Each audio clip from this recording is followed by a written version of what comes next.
We've all been feeling that pain at the pump lately. This week, President Biden tweeted this graph showing gas prices holding steady while oil prices have plunged.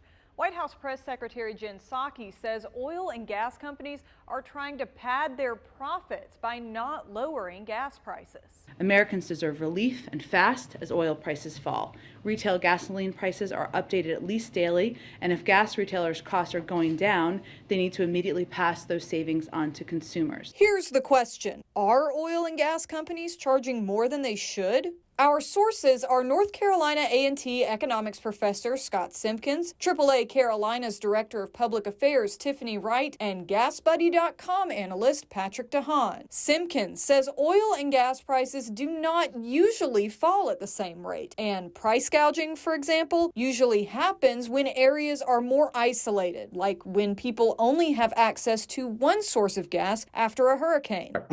We normally think about price gouging in a more localized setting, as opposed to thinking about the prices of particular commodities like gasoline going across the entire country. Psaki rejects the rise like a rocket, fall like a feather phenomenon, which says that gas prices usually go up faster than they fall. But Wright says it also happens because retailers bought gas when it was expensive. They buy gas to sell to you, and when they bought their product, they bought their product when it was very expensive.